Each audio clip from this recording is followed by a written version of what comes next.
नमस्कार, जोहार, प्रणाम।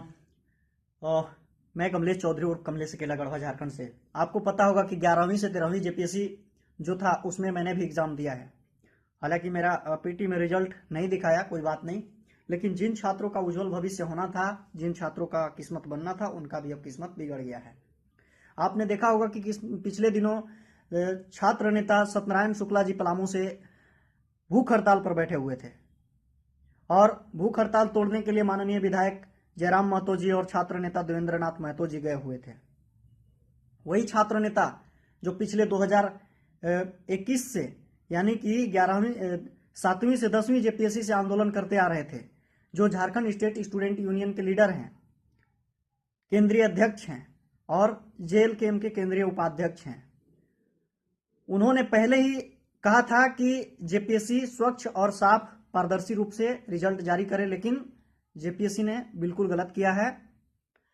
जेपीएससी ने एक भी कैटेगराइज किया ही नहीं, सीधा सीधा बस हड़बड़ में 2 दिन के अंदर में रिजल्ट प्रकाशित कर दिया। और 2 दिन के अंदर में कैसे किया कि जब दबाव पड़ा छात्र नेताओं का, तब उसके 11 महीने से जेपीएससी नींद से सो रहा था और यूपी, बिहार, उत्तर प्रदेश, दिल्ली, हरियाणा वालों के हाथ में सीट बेच रहा था, सेटिंग कर रहा था।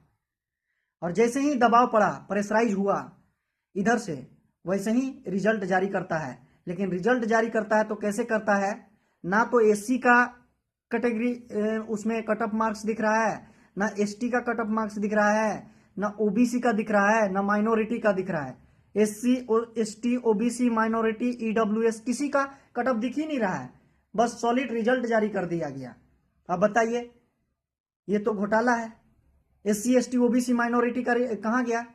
उसमें प्लेयर्स का भी कुछ रिजर्व सीट होना चाहिए, उसमें कुछ विकलांग का रिजर्व सीट होना चाहिए, उनका कुछ दिख ही नहीं रहा है। जेपीएससी अपना ही नियम बनाया और अपना ही नियम तोड़ दिया। तो ये कहीं ना कहीं कार्यपालिका जो है और जेपीएससी, चाहे जेएसएससी हो, चाहे झारखंड सरकार हो, ये जानबूझ करके झारखंड के बेरोजगार युवाओं के साथ भविष्य को छलने का काम कर रहे हैं।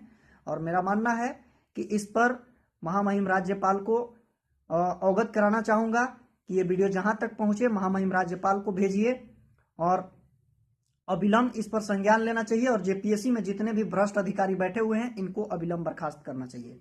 ये क्या तरीका है? एससी, एसटी, ओबीसी, माइनॉरिटी का कट ऑफ मार्क्स नहीं दिख रहा है, सीधा रिजल्ट प्रकाशित कर दिया।